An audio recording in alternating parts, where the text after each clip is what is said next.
Salut Coutances et salut Montmartin-sur-Mer et salut Chauffé dans la Noirceur. Et oui, bienvenue pour cette deuxième partie de l'édition spéciale Chauffé dans la Noirceur. Pour cette deuxième édition, nous allons recevoir Margot, une bénévole un peu particulière qui viendra nous parler encore une fois du statut de bénévole de Chauffé dans la Noirceur. Nous passerons ensuite à 8 petites questions, un petit jeu. Ensuite, Germain nous présentera des faits historiques sur Montmartin-sur-Mer. Nous clôturerons cette édition par une interview de Olivier, un bénévole là depuis les premiers temps de Chauffé dans la Noirceur. Mais tout de suite, Nav Solidaire vient répondre à nos questions.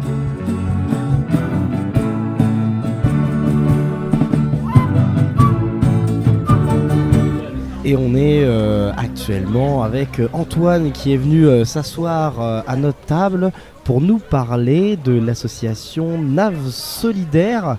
Alors Nav Solidaire, on m'en a vaguement parlé, excuse-moi du jeu de mots. Ça parle de bateaux, ça parle de prothèses. Est-ce que tu peux nous en dire un tout petit peu plus ? Ouais, tout d'abord, salut les gars. Merci de cette table ronde. Et Nav Solidaire, donc c'est une association qu'on a créée il y a 2 ans et demi maintenant, suite à mon handicap. Donc moi je suis amputé fémoral de la jambe gauche depuis 4 ans, et à la découverte du handicap et du matériel dont je bénéficie, avec un délai de garantie, on en parlera un peu plus tard je pense. Et on s'est rendu compte qu'il y avait un surplus de prothèses aujourd'hui en France et en Europe, et que dans la plus grande partie du monde il y avait un énorme manque de prothèses. Et donc du coup on s'est dit que entre ce surplus de prothèses et ce manque de prothèses de l'autre côté de la Méditerranée, comme en Afrique où nous on essaie d'intervenir, on voulait à notre petite échelle essayer de remettre la bascule et essayer de remettre tout le monde au même niveau, et qu'il n'y ait plus de surplus et ni de manque d'une part et de l'autre. Et donc le rapport avec les bateaux, vous y allez en bateau ? C'est ça, donc du coup nous dans la bande avec qui on a monté l'association, on est 5 à la base du projet, et on fait de la voile. À ce moment-là on était justement en formation en marine plaisance, et on s'est dit est-ce qu'on n'allierait pas un peu aussi notre passion et rendre justement ces objectifs-là aussi d'une manière agréable. Et dans cette manière agréable, en plus, on y retrouve du transport éco-responsable. Donc on s'est dit, effectivement, ça marche en fait. Et du coup, on a décidé de faire du transport à la voile, uniquement.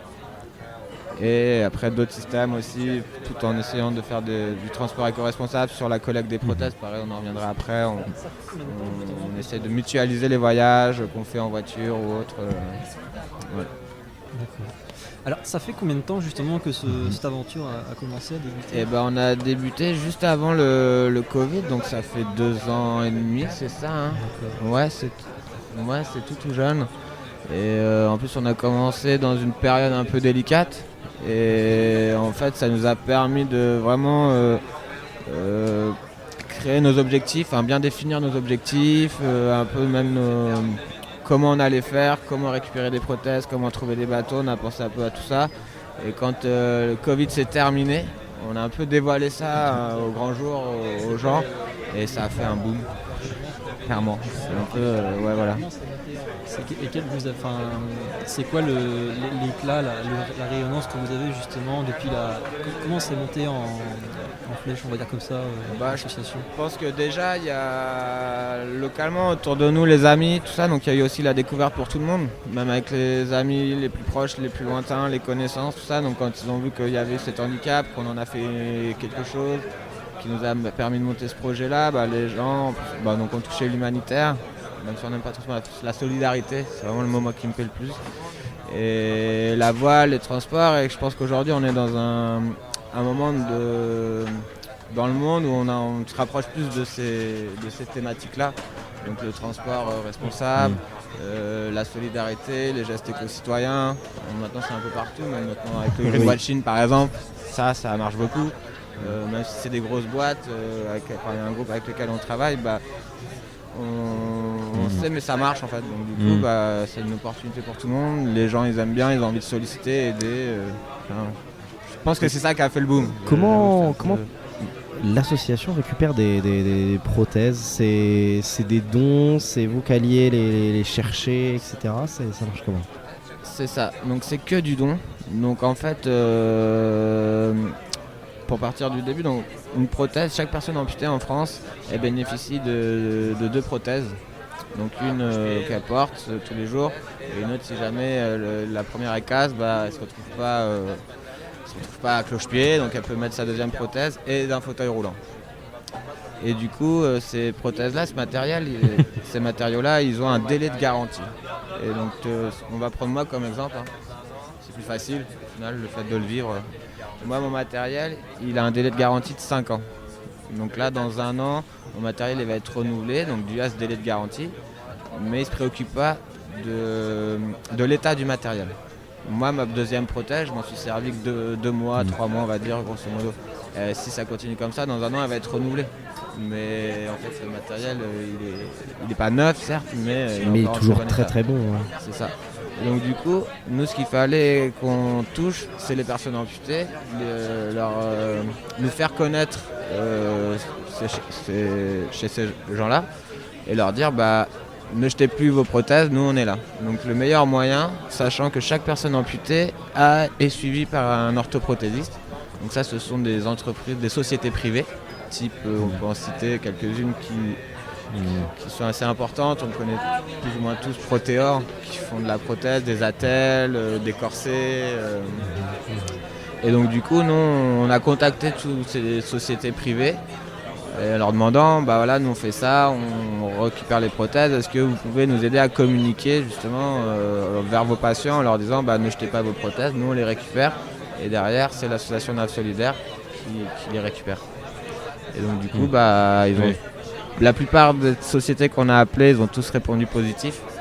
Donc ça fait partie du boom aussi, je pense, parce que du coup, c'est pas commun dans le milieu. Et en fait, c'est eux qui remontent les prothèses. Et donc en fait, un orthoprothésiste, il a eu forcément cette question. À chaque fois qu'il finit un appareillage, il y a forcément le patient qui lui dit, mais une fois, ok, ma prothèse est renouvelée, mais qu'est-ce que je fais de l'ancienne ? Et ils n'avaient pas la réponse. Et nous, on a apporté cette réponse. Donc forcément, l'orthoprothésiste, il a dit, ouais, ça marche. Donc voilà. Aujourd'hui, même cette année, j'ai même pas continué à développer le réseau de points de collecte. Et en 2 ans, on a pris 56 points de collecte sur toute la France. Ouais. Wow. Et en plus, on travaille avec une ONG anglaise et là, on est en train de développer sur l'Europe. Donc nous, on a un peu levé le pied avec l'Expo Africa sur cette partie collecte en disant, attendez, on commence, on va faire sur la France déjà. Mais si vous voulez, on veut bien réceptionner le matériel collecté en Europe. On le réceptionne dans notre local à Blainville, ce qui fait qu'on a des prothèses. Mais quand on t'entend, on a l'impression que c'est quand même assez énorme. C'est une association qui compte combien de bénévoles aujourd'hui ? Les bénévoles, c'est assez aléatoire parce que c'est une association, j'ai envie de dire, très familiale. Donc en fait, il y a un peu les parents des potes ou même les potes qui viennent nous aider. Mais en soi, à travailler au bureau, on est 5, 6, 7, on est 7, 8 avec Andrea, avec le bureau LCA. Mais c'est comme toute association, au début, le bénévolat, c'est pas facile. En fait, c'est chacun donne un peu de temps et donc du coup, après à travailler tous les jours, on va être 3-4. Et après, tout le monde vient donner, les aider sur si moi je sais faire ça, je peux vous faire ça. C'est un gros travail d'équipe avec des gens bénévoles. Donc on sait que le bénévolat, c'est pas facile tout le temps. Et au niveau de la circulation en mer, vous êtes un groupe, vous parliez d'un groupe de potes qui fait de la voile, où c'est leur passion, mais vous travaillez aussi, vous parliez à un moment de bateaux qui étaient sollicités, qui répondaient positifs. Vous travaillez aussi avec eux. Je crois que c'est ça, des skippers, on va dire plutôt des particuliers aussi. En fait, nous, on a décidé de ne pas avoir de bateau, du moins pas pour le moment. Parce que pour moi, j'estime qu'un bateau, c'est beaucoup d'argent. Et déplacer un bateau pour 200 prothèses, je trouve ça un peu stupide. Sachant qu'il y a des milliers de bateaux qui naviguent. Et donc du coup, nous, en fait, on sollicite les plaisanciers qui font la route vers les destinations où on veut aller. Et on leur dit, salut, c'est nous. Si vous allez en Gambie, est-ce que vous êtes d'accord pour prendre un peu de matériel et le déposer sur votre route, en fait ?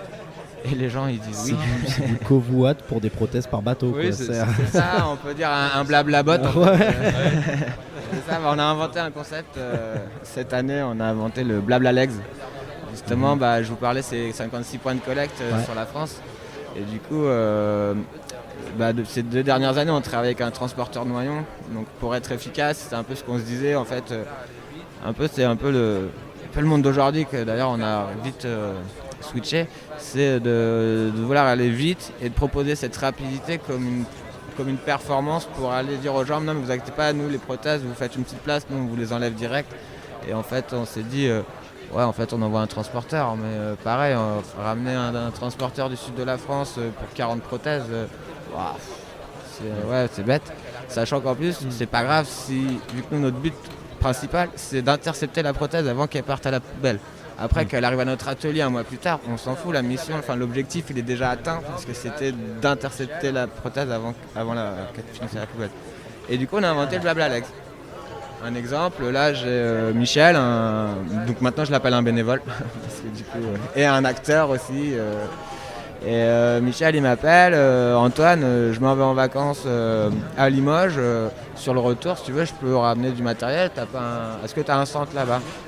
Oh bah écoute Michel, ça tombe bien, on travaille avec un partenaire du groupe La Garrigue à Limoges. Je dis laisse-moi 5 minutes, je les appelle, voir s'ils ont du matériel. J'appelle le centre La Garrigue, il me dit oui, il y a du matériel, pas de souci. Je rappelle Michel, il est super content et quand il rentre de vacances, il s'arrête à Limoges, il prend les prothèses, il nous les ramène. Et là on a appelé ça le blabla legs.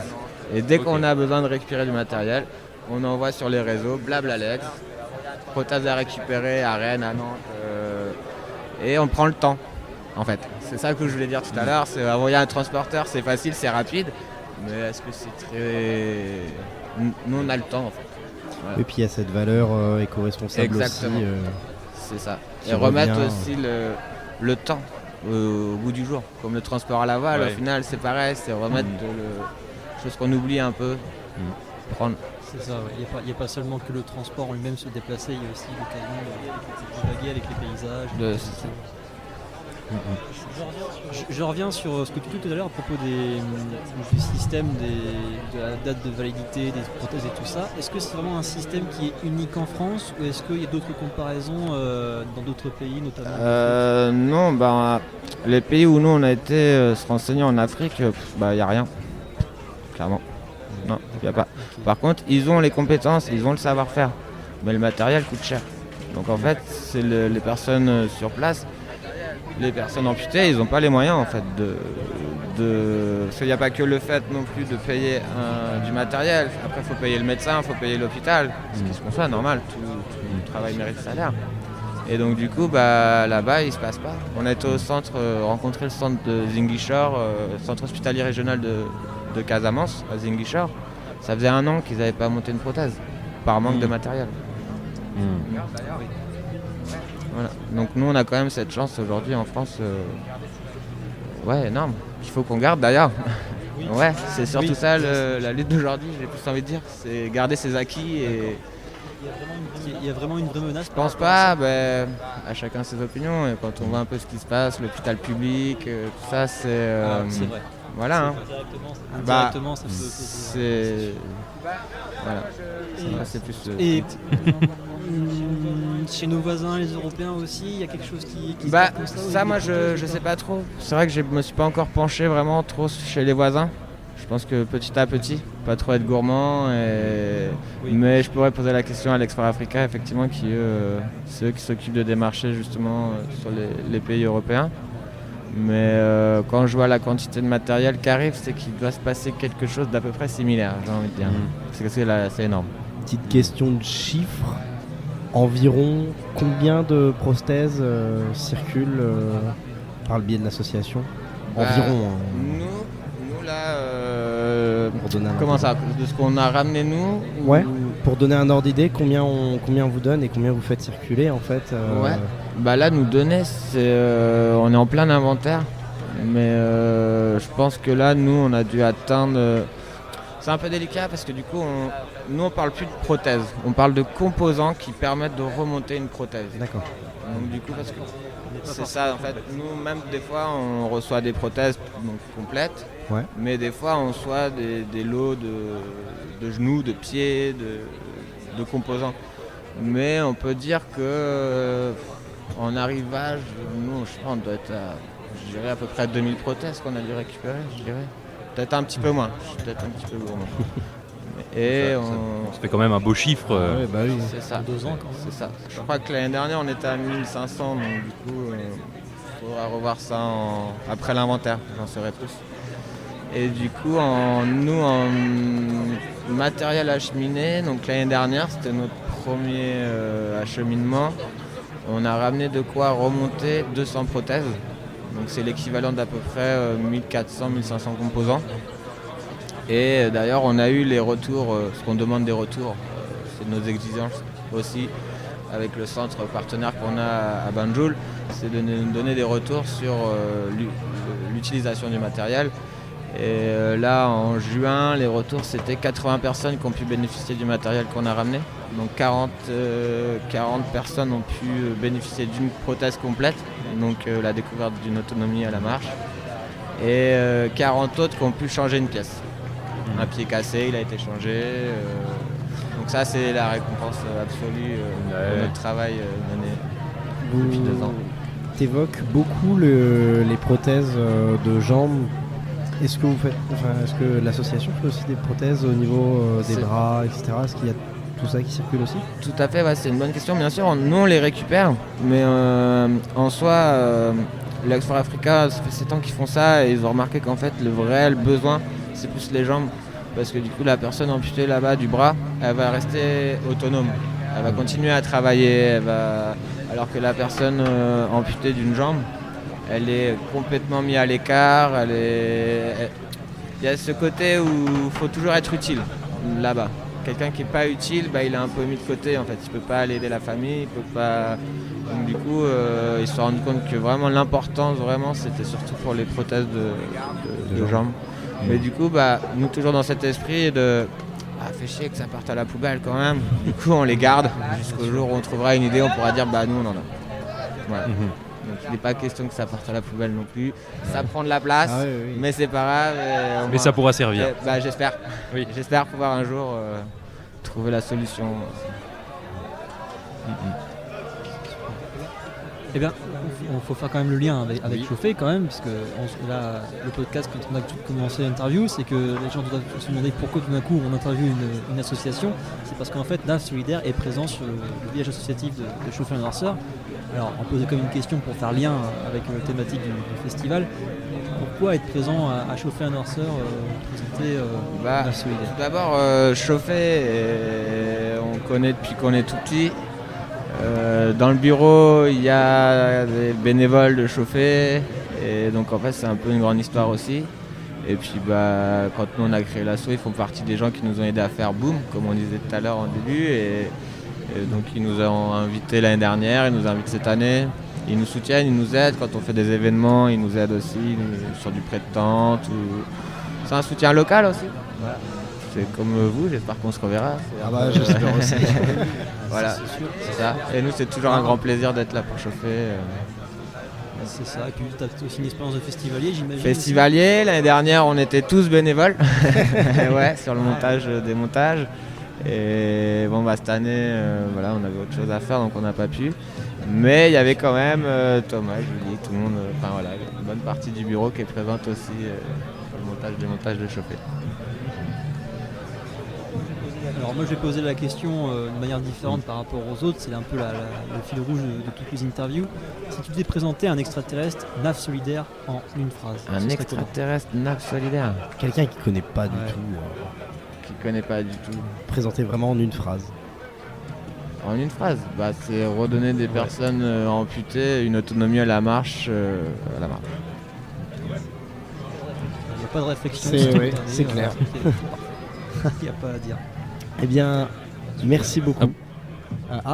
Après je sais pas, il y avait un moment. Ouais, tu avais parlé de ça aussi, de ton. Tu disais par exemple avec. Pareil, dans ce boom aussi de l'association où tu avais parlé alors de carnet de campagne aussi. Tu pensais peut-être en reparler aussi. C'est vrai qu'il est.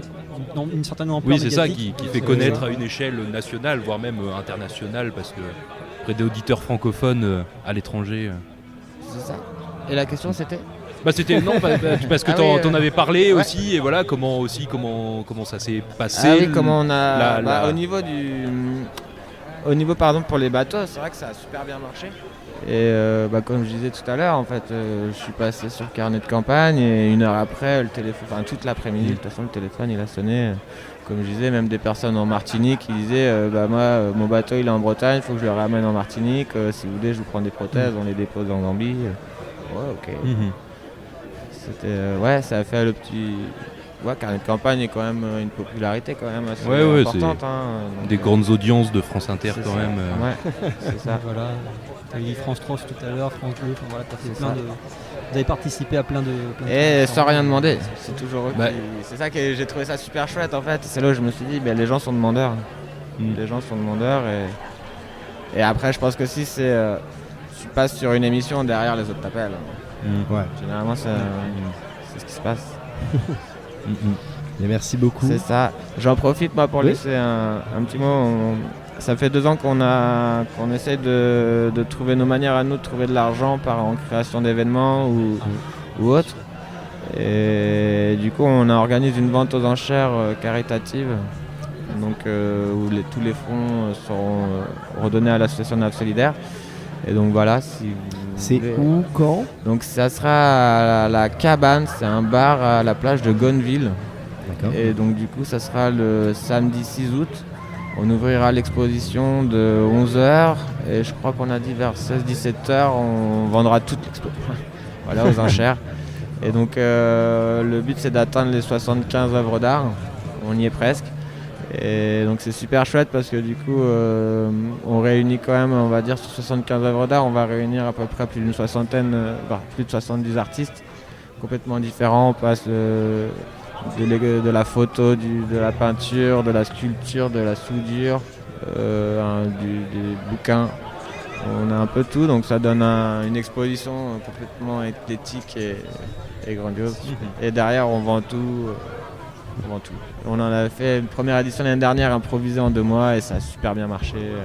Ouais. Oui, c'était l'association Parentibus qu'on avait interviewé dans le précédent numéro. Ils avaient dit qu'ils avaient récolté un très bon De quoi fonds, s'acheter même un bus, c'était ce qui avait permis d'acheter un bus. Nous c'est ce qui nous a permis de partir en Afrique sans trop se soucier financièrement. Ça nous a mis un confort en fait, vraiment un vrai confort financièrement.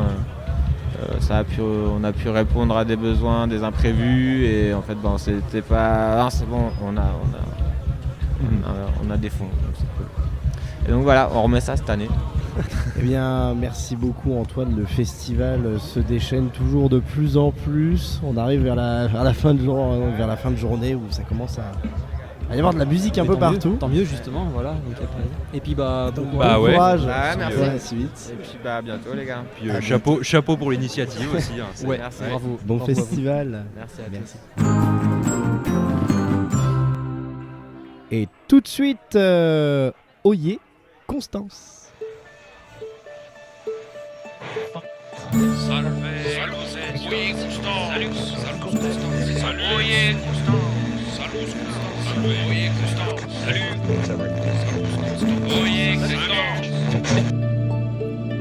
Je vais vous parler d'un temps que les plus de 600 ans ne peuvent pas connaître.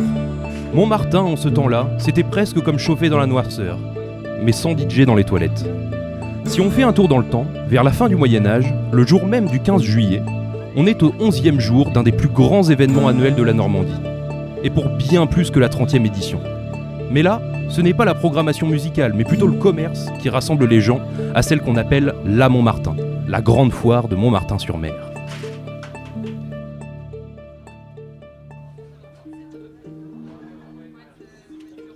Du 4 juillet au 17 juillet, chaque année, la foire de la Montmartin se tient aux alentours de l'église paroissiale où on célèbre la Saint-Martin.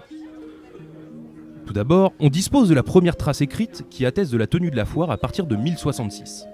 Un document mentionne les droits seigneuriaux perçus par le comte de Mortain, dont les terres de Montmartin font partie de son domaine, qui n'est autre que Robert, demi-frère d'un certain Guillaume le Bâtard, qui s'apprête d'ici quelques mois à devenir Guillaume le Conquérant. Dans cette source, la foire semble déjà disposer d'une certaine notoriété, et les revenus perçus par le comte sont relativement importants. Si en 1066, la foire de Montmartin est déjà un événement, nul doute qu'elle est plus ancienne. Mais alors, de quand peut-on dater cette fête qui n'a rien à envier à chauffer comme rendez-vous du mois de juillet ? Les historiens ont formulé 2 grandes hypothèses qui se rejoignent en partie. La première consiste du fait qu'on date la fondation de la paroisse de Montmartin, c'est-à-dire avec une église, un curé, une communauté de paroissiens, aux alentours des 6e, 8e siècles. Et peut-être que la foire a été établie durant cette période afin de se rassembler et fêter le saint local. La seconde théorie va plus loin, en se basant sur le fait que Monte Martini, en latin, donc qui est la forme latine de Montmartin au Moyen-Âge, était sur le Fanum Martis, littéralement temple de Mars, qui est un édifice religieux gallo-romain pour une divinité très honorée dans cette région de l'Empire. Les foires et les marchés dans l'Empire romain étant toujours associés à des rites religieux, on peut tout à fait supposer que dès les premiers siècles de notre ère, une foire en l'honneur de Mars se tenait près de son temple, sur le sommet de l'actuel Mont Martin. L'hypothèse est encore plus alléchante quand on sait que le mot Martin vient de Martinus, qui signifie, en latin, de Mars, ou lié à Mars. On pourrait alors avoir une foire d'origine païenne qui, lors de la christianisation de la Gaule, s'est vue transformée en une fête de village chrétien. Bref, la foire de Montmartin est ancienne, bien plus que Chauffé dans la Noirceur, qui en est déjà à sa 30e édition. Bravo tout de même. C'est vraisemblablement entre le XIIe et le XIVe siècle que la foire de la Montmartin atteint ses plus grandes dimensions. D'abord, en termes de revenus générés, on dispose des recettes que rendent celui chargé de prélever les droits et taxes seigneuriales, par exemple une taxe de 5% sur les marchandises. Donc en 1180, un certain Bozo de Saint-Lô apporte 300 livres en recettes de la foire à Henri II Plantagenet, qui est alors comte, mais aussi roi d'Angleterre et duc de Normandie. À titre d'exemple, cette somme vous permettrait de payer le salaire d'un fantassin pendant plus d'une quinzaine d'années. Un siècle et demi après, la foire apporte à peu près toujours autant. Durant la même période, la foire Saint-André d'Avranches ne rapportait que 10 livres, soit 30 fois moins, et celle de l'Essai n'était encore qu'une minuscule foire locale. Dans ces heures de gloire, la Montmartin se hisse au même niveau que les grandes foires d'Occident, à l'image de celle de Caen ou de Guibray en Normandie. Celle de la Saint-Gilles, la plus importante d'Angleterre, ne rapporte que 2 fois plus que celle de Montmartin. Visiblement, c'est avant tout les années de tensions et de conflits, comme quand Philippe Auguste envahit et réintègre la Normandie au domaine royal, que la foire rapporte moins. En 1203, elle génère 5 fois moins que les années précédentes. Ce succès de la foire de Montmartin s'explique par plusieurs choses, donc il serait difficile de dresser une liste exhaustive. On peut citer l'intégration de la foire d'Agon à celle de Montmartin, la proximité du Mont-Saint-Michel, lieu de pèlerinage, un dynamisme favorisé par les pouvoirs politiques, comme quand Jean Santerre, roi d'Angleterre et duc de Normandie, réclame aux vicomtes de Dinan, Guingamp et Lamballe, en Bretagne, d'envoyer leurs marchands à la foire. Mais aussi par le statut de plaque tournante du commerce des vins de la Normandie, dont elle dispose depuis longtemps. Pour accueillir les forains, le port de Regnéville joue un rôle de premier plan, puisqu'il n'est jamais aussi fréquenté que pendant la foire par des marchands de toutes origines. Espagnols, portugais, irlandais, anglais, allemands, flamands. On ne trouve cependant aucune trace de marchands italiens. Ces individus de toutes origines viennent payer ou recevoir les créances des foires précédentes. C'est-à-dire un petit peu comme si j'en profitais pour retrouver un pote, pour qu'il me rembourse les 2 pintes que je lui avais payées à la 29e édition. Si certains achètent des marchandises pour leurs usages, d'autres achètent à terme, dans le but de revendre le produit plus cher après. En 1294, Robert d'Harcourt, qui n'est ni plus ni moins que l'évêque de Coutances, interdit aux prêtres de son évêché de négocier ou d'acheter à terme. Il semblerait que les dévots seigneurs du Christ aient un petit peu forcé pour s'en mettre plein les fouilles. La foire de Montmartin est un événement. On peut y acheter du plomb ou des draps anglais, aussi bien que de l'acier d'Espagne ou même des épices d'Orient. Mais aussi, et les festivaliers ne seront pas là pour me contredire, c'est le commerce des vins qui intéresse. Depuis longtemps, le goût pour le vin dans la province, alors que la province est quand même réputée pour avoir un vin de qualité assez moyenne, a poussé les pouvoirs et les acteurs économiques à favoriser l'importation d'autres vignobles. Des vins espagnols et portugais se voient concurrencés par des vins bordelais ou de Charente, tandis que lorsque le roi de France s'impose dans la région, lui, il va favoriser les vins d'Anjou ou de Bourgogne. Le roi d'Angleterre et duc Jean Santerre prend même sous sa protection le commerce des vins dans le port de Regnéville, dans lequel le châtelain, donc qui est aussi seigneur du port, perçoit des droits d'entrée. Pour dire, on estime que pour la seule année 1327, les droits sur les vins dans le port de Regnéville ont engendré environ 600 livres, pour une grande part pendant la période de la foire. C'est 2 fois plus que ce que rapporte la foire au pouvoir politique en période de paix. Pour un peu moins de 20 000 tonneaux. Sachant qu'un tonneau fait environ 900 litres, je vous laisse faire le calcul, à moins que vous titubiez avant. Et autant de vins en circulation, taxés qui plus est. Il en faut peu pour que plusieurs choisissent une option plus juteuse. ne pas passer par le port de Regnéville pour faire entrer son vin. Certains le justifient par le manque de profondeur du port qui les pousserait à décharger leur cargaison à Chausey avant de l'amener sur la côte en barque.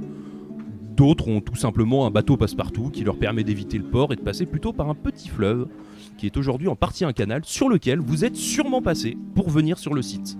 Et d'ailleurs sur un petit pont en pierre en venant depuis Regnéville ou Montmartin. C'est Le pont de la Roque. De la Roque. le passe-vin, qui donc littéralement le passe-vin, qui est le fleuve qui passe juste ici, qui Le fleuve. qui permettait d'esquiver les taxes au port. J'espère qu'il y a du monde pour le surveiller aujourd'hui parce qu'on risque d'avoir une arrivée massive de moussettes de contrebande.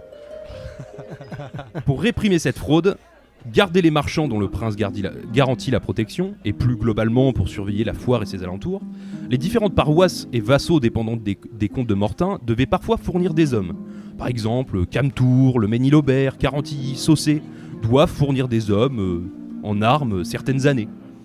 Certains particuliers doivent même remplir des tâches précises, comme un certain Guillaume Corbet de Montchaton, qui doit garder 10 jours le pont de la Roque pendant la foire, alors que ces hommes doivent aider au guet et au lieu de la foire. C'est un petit peu comme si la direction du festival recrutait ses bénévoles et les forces de l'ordre à l'entrée parmi les communes alentours. Un petit peu de force. Ouais. En période de guerre, ces hommes mobilisés participent de facto au conflit. Pendant la guerre de 100 ans, celui qui surveille le passe-vin devient un garde-côte et les hommes armés sur la foire peuvent avertir et tenter de se défendre des éventuelles chevauchées anglaises. La guerre de 100 ans est la fossoyeuse de la foire de la Montmartin. Avec les combats fréquents, la circulation des mercenaires même en temps de paix, les changements de souveraineté de la région et la proximité du château de Regnéville, disputé entre les Anglais, les Français et le roi de Navarre, la foire n'est plus un endroit sûr, et on la quitte de plus en plus massivement. Les élites locales, fidèles à tel ou tel camp, fuient au gré des circonstances et ne peuvent plus garantir la tenue de la foire. Entre 1415 et 1455, on suppose que la foire n'existe même plus.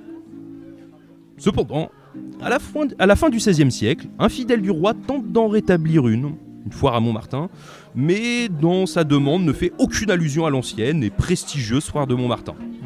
Comme si elle avait été oubliée. Finalement, le projet n'aboutira jamais. Au XVIIe siècle, on voit quand même réapparaître une foire à Montmartin, mais qui reste très modeste, très locale, alors que celle de l'Essai, à la même période, commence à prendre des dimensions sans pareilles. Au XIXe siècle, la foire périclite petit à petit, alors qu'à l'inverse, celle de l'Essai acquiert déjà sa réputation d'aujourd'hui. Avec sa longue histoire, la foire de Montmartin aura eu le temps d'être l'un des plus grands rassemblements de ce genre en Occident. En 1451, on la crie même à l'Écluse et à Bruges, dans le nord de la France et en Belgique, dans les territoires des ducs de Bourgogne.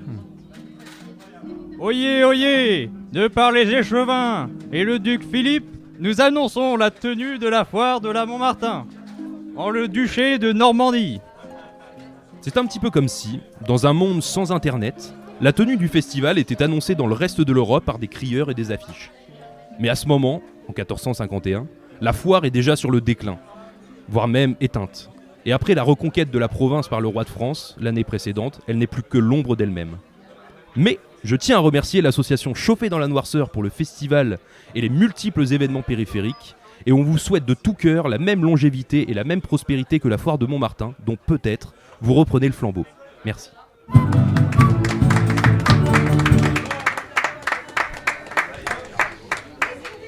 Merci à toi. On reçoit Olivier, c'est ça? Ouais, salut. Salut Olivier. Alors Olivier, tu es bénévole depuis déjà quelques années sur le festival? C'est le moins qu'on puisse dire, ouais. J'étais là à la création en fait, de la sauce dans les années 90 et j'ai pu vivre toute l'évolution, on va dire, du festival de cette époque-là jusqu'à aujourd'hui. Ta place en tant que bénévole, c'était là depuis aussi longtemps. Est-ce que tu chapeautes 2-3 trucs Principalement le montage et le démontage du site. Ça, c'est une grosse partie du travail. On est 50 dans l'équipe, montage-démontage. Donc pour nous, le boulot s'est fini hier soir, pour être clair, quand le festival a démarré. En fait, tout est en place, même si on raccorde, on répare 2-3 trucs pendant. Mais nous, on reprendra que lundi matin. Donc là, on profite, quoi. Voilà, pendant le festival, on profite. C'est le principe un peu de l'équipe de montage, mais on est là 15 jours. Donc. Et ça vous prend combien de temps à tout monter, tout le site? Ça nous prend un moment. Déjà, rien que la conception du site cette année a été le fruit de, Je crois qu'il y a eu 24 pré-projets avant de se fixer sur l'implantation des structures telles qu'elles sont cette année, puisque c'est une première. On n'a jamais monté autant de structures sur un aussi grand site depuis le début du festival. Donc le site tel qu'il est cette année, en fait, pour être clair, l'an dernier, avec le Covid, on avait monté un grand site avec très peu de structures pour qu'il y ait la distance entre les gens, etc. Donc on avait récupéré toute la partie le long de la dune pour implanter le festival. Et on est resté dans ces dimensions-là cette année, mais avec des structures par contre. Et notamment notre chape Sima, qui est montée pour la première fois au festival. D'habitude c'était un 4 mains en fait. Et puis beaucoup de structures qui ont bougé, comme celle dans laquelle on se trouve par exemple, l'épicerie, qui est un peu la vitrine associative de Chauffé. C'est là qu'on vend les plats chauds. Alors on appelle ça l'épicerie, mais en fait c'est plus un restaurant. La partie épicerie se limite maintenant à une petite étagère, mais historiquement dans les années 90, c'est le lieu où on vendait tout ce qui manquait aux festivaliers. Ça allait du dentifrice au paquet de gâteaux, en passant par des fruits, des serviettes hygiéniques, des brosses à dents, tout ce qu'il fallait au fait pour les festivaliers. Et le nom est resté en fait de l'épicerie. Et c'est encore possible de trouver toutes ces petites choses sur le festival ou, alors l'essentiel, ils le vendent ici. Ils vendent plein de choses. C'est excellent de penser à ça. C'est pas souvent dans les festivals. Ils vendent aussi des plats chauds et puis tout ce qui est vin, des petits producteurs locaux, des bulots qui sont pêchés dans la baie ici. Et des moules aussi. Et puis à Coutainville. Donc c'est vraiment l'idée que ça peut vraiment faire un village avec tous les tentes qu'il y a aussi aux abords du camping et tout. C'est vraiment un village presque autonome en fait. Donc c'est assez cool. C'est dur d'être bénévole. C'est tendu. Non, c'est pas tendu.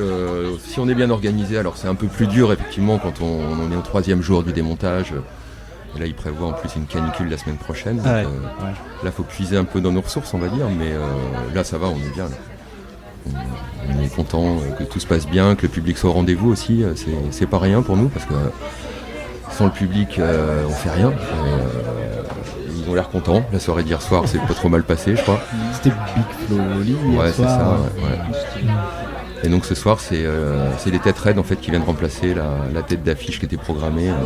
Super groupe aussi, génial. Qui vont donner une petite touche de musique française réaliste à cette programmation qui est vraiment très éclectique. Je sais pas si vous avez suivi un peu, mais beaucoup d'électro, punk, des trucs comme ça. Reggae aussi. Hier on avait une couleur de festival qui était très accessible on va dire. Donc, c'était peut-être la soirée la plus variée en termes de programmation. Ce soir on est sur des groupes à découvrir. Une tête d'affiche qui fait défaut mais elle sera déplacée, c'est pas mal. Et demain ce sera plus métal et rock. Ce sera encore un autre public demain. Et là j'aurais dû acheter mon ticket pour demain. Demain c'est Hellfest-sur-Mer. J'espère qu'il y a ça tous les ans. C'est pas forcément donné, mais en tout cas, il y a des idées vraiment qui changent chaque année, c'est super cool. Je reviens au tout début. Tu dis que tu es bénévole depuis le début. Comment tu es devenu bénévole et qu'est-ce qui t'a donné envie comment ça s'est passé tout ça? Comment on a eu envie de monter tout ce bazar-là dans les années 90 ? En fait, on avait fait nos classes à Jazz sous les pommiers en tant que bénévole dans les années 80. Au tout début de Jazz sous les pommiers, et au début 90 aussi. Et ça nous a donné, ça nous a surtout montré qu'on était capable de créer un spectacle, de créer un événement. Et on voulait faire venir dans la région des groupes qu'on voyait jamais en fait. Il y avait une scène de musique actuelle quasiment inexistante, il n'y avait pas encore Saint-Lô, il n'y avait pas encore, même à Caen, c'était beaucoup moins dense. Et donc l'idée c'était de faire venir des groupes un peu différents des groupes de jazz qu'on avait l'habitude de voir tous les ans à Coutances, même si j'adore le jazz. On avait envie de faire autre chose. Et puis sur notre site surtout, parce que le site c'est 80% de Chauffé dans la Noirceur, ce site est magnifique. Et moi je suis né, j'ai grandi à 3 km d'ici à Armeniville, donc moi c'est mon coin. Et puis c'est vrai que quand on arrive aussi sur les hauteurs de Montmartin, c'est vrai que c'est dans le paysage, on remarque ça. Il y a un gros champ plat avec des parcelles, les dunes au fond, des chapiteaux. Ce village éphémère, c'est ça, c'est magnifique, avec la mer haute le matin en plus. C'est vrai que quand on vit ici, c'est... Tu as évoqué tout à l'heure des groupes pas très connus. Tu arriveras peut-être à répondre à ce petit questionnement. J'ai entendu parler d'un lien qu'il y aurait entre Chauffer dans la noirceur et le Québec à ses origines. Ouais, tu veux que je te raconte? Ouais, Bah, carrément, ouais, complètement, parce que je suis un peu flou là-dessus. On me l'a évoqué, mais On était au début des années 90 et j'avais des bons copains de Montmartin. Pierre de Roder était le leader du groupe qui s'appelait Niche on the Beach. C'était un petit groupe local, on va dire. Et un été, ils sont allés faire au Québec la récolte des pommes comme saisonniers. Et ils ont fait des rencontres là-bas et notamment ils ont rencontré des musiciens québécois. Et ils les ont invités à venir à Montmartin l'année d'après, au printemps. Et de là est née l'idée de faire une soirée musicale avec ce groupe québécois. Ça s'appelait Miashga Power et Morrissey. Et de là sont nées les premières rencontres franco-québécoises, qui en fait était le premier festival de Chauffer. Ça avait lieu au printemps. Les 2 premières éditions, on les a faites dans le gymnase de collège à Montmartin. Mais on était bien trop à l'étroit, c'était pas du tout adapté. Et là, dès la 3e année, on a lancé en fait l'idée de le faire à la plage. Voilà, ça s'est pas super bien passé financièrement à l'époque.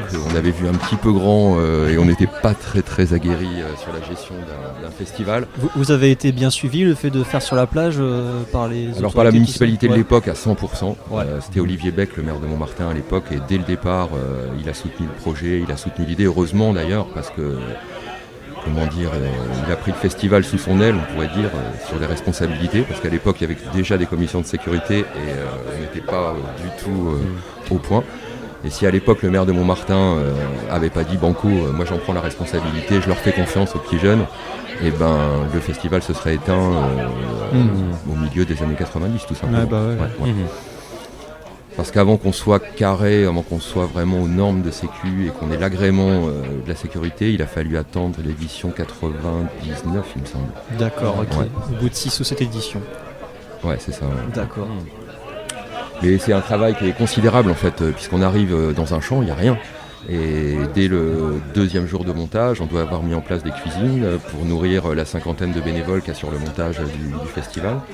Donc là, ça veut dire qu'on sert des repas depuis 8 jours en fait. Chaque service, c'est 60 repas par service. Là, pendant le festival, c'est une autre équipe qui a pris le relais en cuisine, l'équipe catering, donc ils sont beaucoup plus nombreux que l'équipe montage. Et eux, ils servent plus de 500 repas par service. D'accord. Le midi et le soir, plus les petits-déj le matin.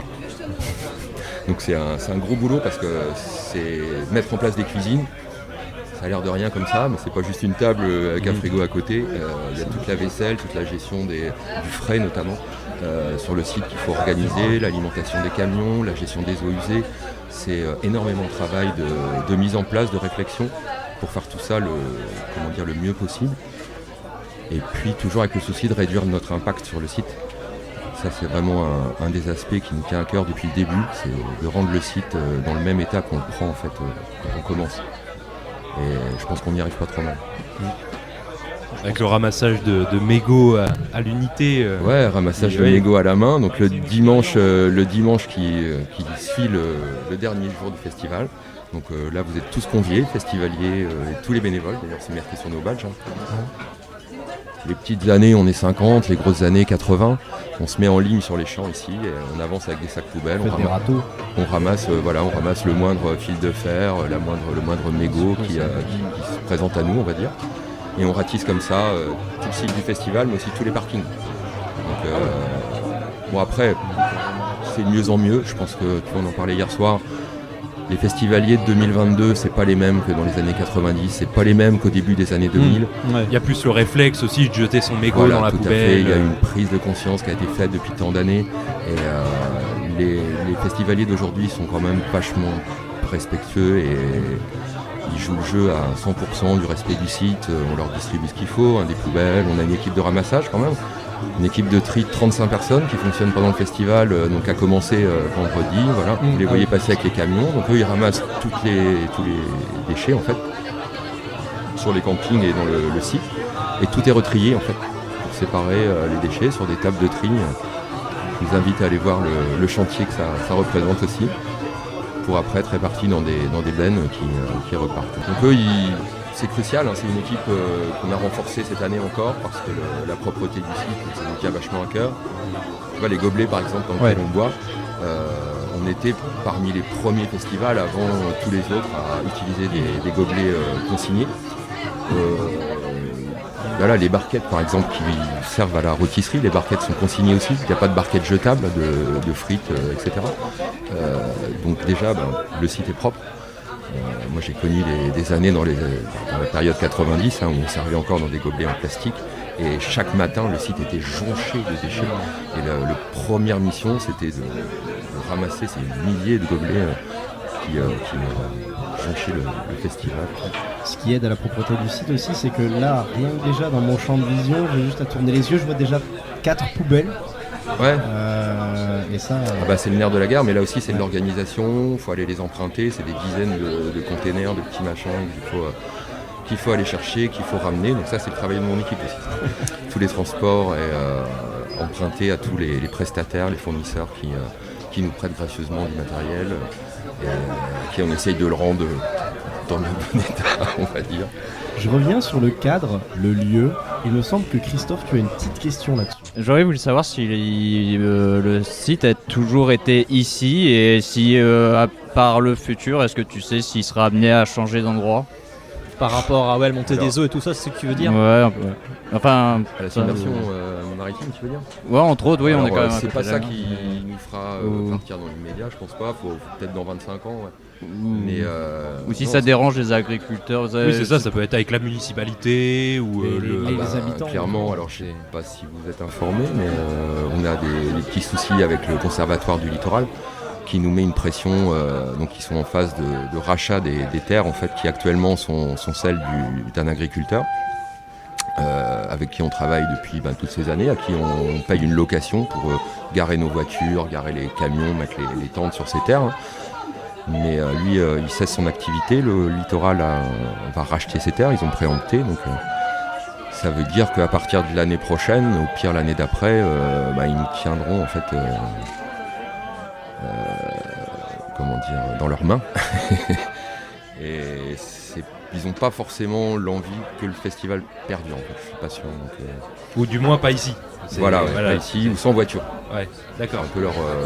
C'était ça le. Voilà. En fait, on pourrait organiser des concerts, mais garer les voitures dans le bourg ou à Quattreville. Ça va poser beaucoup de difficultés. Ce serait un peu différent. Toute une organisation de navettes en fait à mettre en place. Mais alors on l'a mis en place cette année pour montrer quand même qu'on était capable d'envisager un délestage au moins de nos parkings. Puisque cette année on a un parking qui se situe à côté de l'espace culturel de Montmartin, dans le bourg. Donc, ça fait à peu près 3-4 km d'ici. Et donc une navette qui est mise en place pour aller du parking au festival et qui fait des rondes, je sais pas, toutes les demi-heures à peu près. Mais je suis pas sûr qu'il ait été encore beaucoup utilisé ce parking. J'ai pas d'infos là-dessus. Plus qu'il y a quand même des parkings autour. Ouais. On a un petit parking supplémentaire aussi en haut de la côte. Là, Mais voilà quoi. Après c'est des terres, comme tu dis, qui un jour ou l'autre auront disparu. Hein. C'est quasiment irrémédiable, inéluctable. Malheureusement. Malheureusement, mais bon. Voilà. J'espère que ça se passera bien, qu'on réussira à trouver un terrain d'entente avec le conservatoire du littoral pour les années qui viennent. C'est un peu ça la question, plus que la simulation. D'autant que vous partagez quand même un message d'éco-citoyenneté. Donc, Bah oui, qu'on partage depuis longtemps. Ça fait longtemps qu'on travaille avec les gardes du littoral qui viennent contrôler en fait, l'état du site avant et après le festival. Et ils sont très très rigoureux et ça se passe bien depuis tant d'années. Donc non, on ne peut pas nous reprocher en fait, de maltraiter le site. D'autant que tout est mis en œuvre, on améliore encore chaque année. Là, cette année, par exemple, on a 3 tonnes à lisier qui récupèrent toutes les eaux usées du festival, absolument toutes. C'est beaucoup de logistique en fait, mais on obtient un résultat et notre site, on l'aime trop, donc on veut le préserver, quoi. On croise les doigts pour que ça perdure sur ce site, du coup. C'est un vraiment, peu... C'est un super cadre, franchement. Ah oui. Mais bon, l'identité de festival est de chauffer. Je voudrais ajouter un truc. Parce qu'on partage un certain nombre de valeurs en fait, et au-delà de la musique, c'est vraiment le partage, c'est la transmission. Une des valeurs cardinales de chauffer. Donc nous les anciens, transmettre aux jeunes, leur transmettre l'envie de continuer le projet. Si on est là aujourd'hui au bout de 30 ans, c'est que c'est vraiment qu'on a réussi à faire ça. Ceux qui sont en responsabilité de chauffer aujourd'hui, moi je les ai vus arriver, ils avaient 18, 20 ans. Et ils en ont 30, 35 aujourd'hui et c'est eux les boss du festival. Et on a des jeunes de 20 ans aujourd'hui qui prennent des responsabilités sur le site. Je pense par exemple à Zélie Langlois qui est responsable, donc elle a 20 ans, elle est responsable des parkings, ce qui est une mission considérable, l'organisation et le stationnement en fait de tous les véhicules. Et elle est formidable, c'est la deuxième année qu'elle vient, à 20 ans, et elle gère ça et je me dis que c'est la relève dans 10 ans. Les héritiers spirituels. Voilà. Moi j'ai mon fils qui a 18 ans, qui est bénévole 5e année sur l'équipe d'électriciens. Et il en connaît déjà un rayon et je me dis que c'est pareil, donc c'est lui qui va reprendre derrière. Et ça c'est important. Et la deuxième valeur c'est l'intégration. Vraiment intégrer des personnes d'horizons différents. Et pour nous les bénévoles c'est une vraie richesse. Parce que sur la période du festival, sur l'installation, sur la durée des 4 jours, là, on croise une foule de gens qu'on rencontrerait jamais dans notre vie normale en fait, et dans des conditions qui sont top, et c'est super. Donc ça fait vraiment partie de l'ADN de chauffer. Intégrer des gens d'horizons différents, qui font des métiers très divers ou qui font pas de métier. Intégrer des jeunes dans les années 90, c'était les jeunes des quartiers de Cherbourg qui venaient nous aider à démonter le festival. Aujourd'hui, c'est les migrants par exemple qui viennent, qui sont venus depuis le début des années 2010. Nous aider à monter le festival et pour eux c'est super, c'est un vrai projet, c'est des gamins qui sont arrivés en France depuis 2 ans, qui parlent à peine la langue et participer à ça, ça leur donne un but et voir le truc se monter. Alors pour eux qui dans leur pays il n'y a pas de concert, l'Afghanistan il n'y a pas de concert comme chez nous, pour eux c'est de la science-fiction au départ et quand ils voient qu'on déploie une telle énergie à faire ça, ils y vont à fond et aujourd'hui vous pouvez les voir sur tous les stands des festivals, ils se répartissent. Et puis ils peuvent profiter aussi du festival, oui, c'est carrément, et ils s'intègrent au reste des équipes. Alors, si on imagine que tu as un alien devant toi qui ne connaît pas du tout le principe d'un festival ou même de chauffer un noirceur, comment tu pourrais lui présenter chauffer en une phrase? Je lui dirais profite, reste pas au même endroit, va voir, essaye de tout voir. Bien vu. On a eu un bon exemple hier soir, c'était la première fois qu'on jouait avec 4 scènes sur le festival. Oui. On jouait avec 4 scènes, puisque cette année on a la scène Odyssée là-bas, le chapiteau rouge et blanc. Celle qui est tout au fond. Voilà, okay. Qui est une scène supplémentaire qu'on a ouvert pour les 30 ans, pour marquer le coup un petit peu. Et comme je le disais, c'est un site, c'est le plus grand qu'on ait fait. Et les 2 scènes principales, la scène mère et la scène chapiteau, n'ont jamais été aussi éloignées l'une de l'autre. Et il y a eu un moment dans la soirée hier soir, je ne sais pas si vous avez vu ça, c'était à la fin du concert de Big Flo et Oli. Le groupe de la scène mère a démarré en fait son concert, ils ont envoyé le premier morceau, alors que Big Flo et Oli continuaient à jouer, et les 2 scènes fonctionnaient en même temps, et il n'y avait pas d'interférence. Le 3e œil tournait aussi, et la scène Odyssée fonctionnait avec un concert un peu style jazz, et tout le monde dansait là-dedans. Donc il y a eu ce moment où les 4 scènes fonctionnaient ensemble, et ça en tant qu'organisateur... et ça a marché. Et ça a marché, c'était un moment magique. Ouais. Donc là c'est pour les 30 ans, c'est pour la 30e édition. Mais est-ce qu'il y a l'envie de perdurer avec 4 scènes? Ah bah là je pense que tu sais c'est dur de revenir en arrière en fait. Si on faisait moins l'année d'après, nos festivaliers nous en voudraient je pense. Donc maintenant qu'on est sur un format comme ça, on a quelques trucs à peaufiner, mais on est capable de le faire perdurer je pense. Ouais. Est-ce que tu aurais l'occasion de participer à un tout petit jeu de 3 minutes? Eh ben je t'écoute. Ok. J'ai préparé un petit blind test des plus grosses têtes d'affiche durant les 30 ans de chauffer. Oh. Wow. Sauf que on est sur YouTube, et sur YouTube et Spotify, on n'a pas le droit de diffuser de la musique telle qu'elle est. Alors, j'ai trouvé une alternative, et il s'avère que je suis fan de flûte à bec. Donc, voilà un blind test à la flûte à bec. Ça promet. Ça me fait penser Donc, que j'ai oublié la mienne dans la voiture. Alors, le petit jeu, c'est... On va voir si tu as participé, si tu as connu vraiment toutes les têtes d'affiche depuis 1993. Et on va commencer par l'année 1999. Attention, et vous pouvez participer tous aussi parce qu'on n'est pas au courant, bien entendu. On joue, tout le monde joue. Nicolas joue aussi, donc voilà. 99, je me rappelle carrément. Attention, c'est parti. Trio. Eh oui. Oh, oui. bien vu, oui. Je marque un point là. Et de 1. Et de un. Alors là, on peut enchaîner sans souci. Hein. On a un lot à la fin.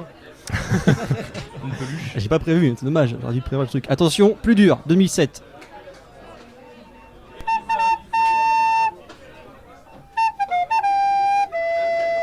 Ah, Ridan. Non, c'est.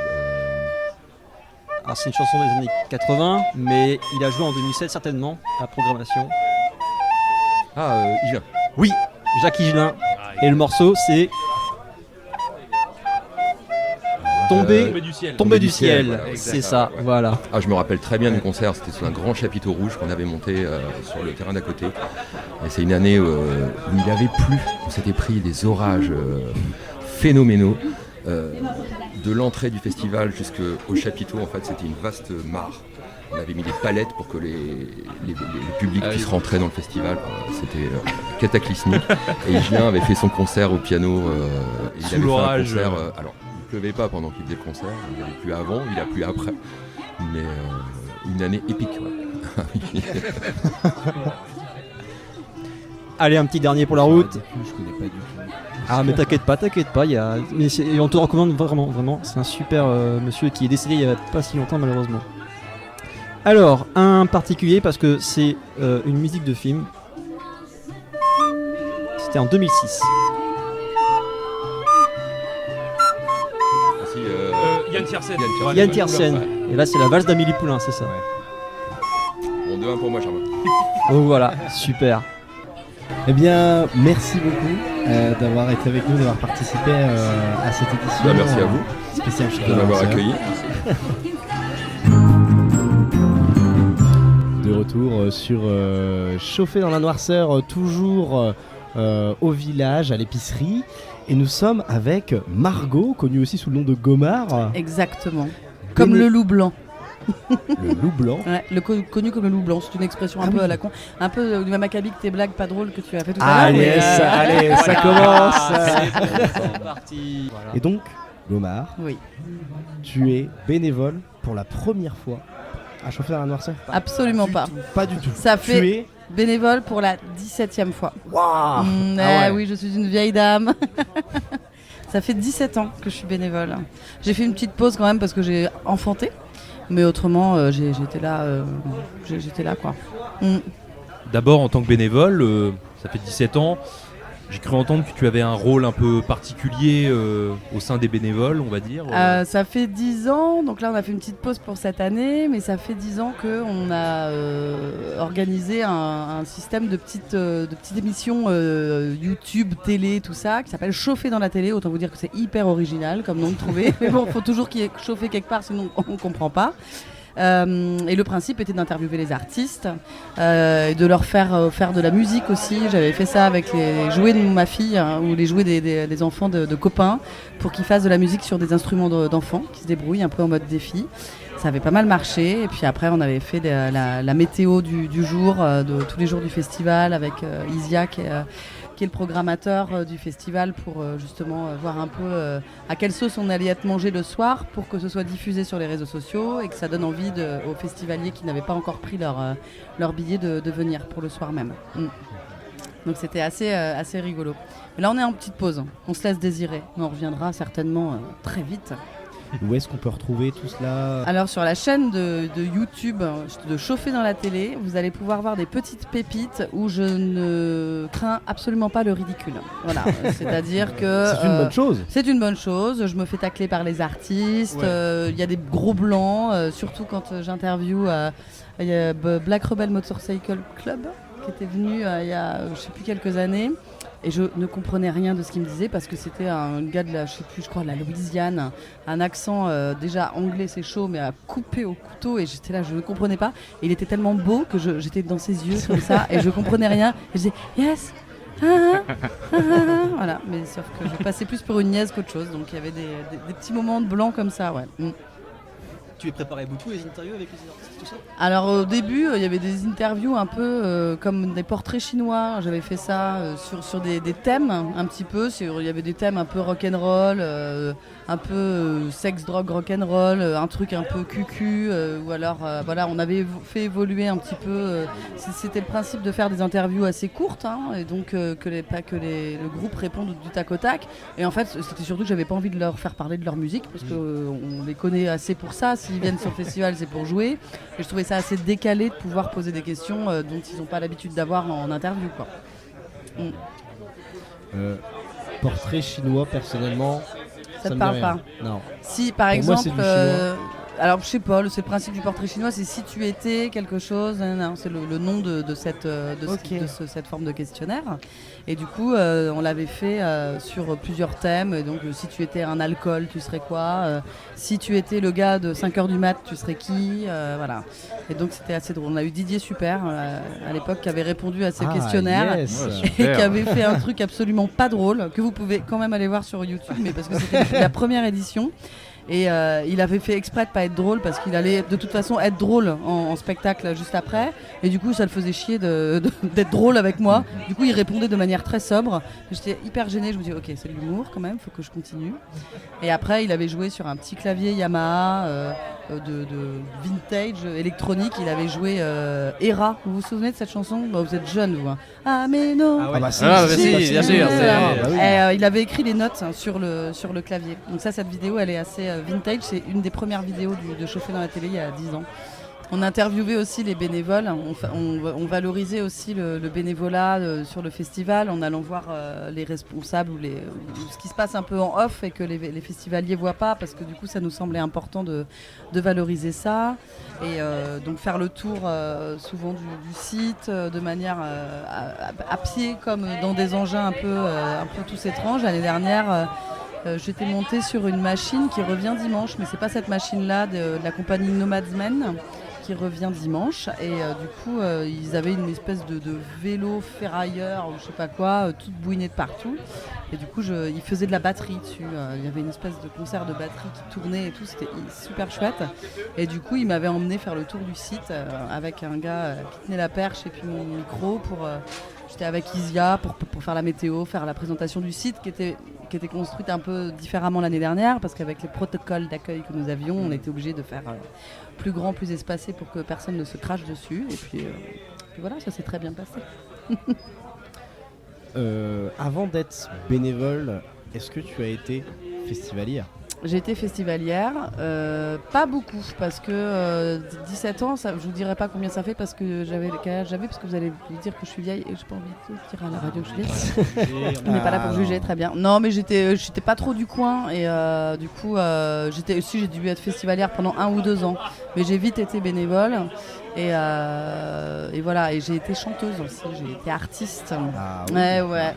Et si vous voulez, il y a des CD gratuits au merchandising, parce que mon groupe n'existe plus, mais il faut écouler le stock de CD.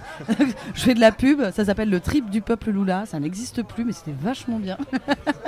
Et je peux signer des autographes encore. Et oui, je suis là au merchandising pour ça.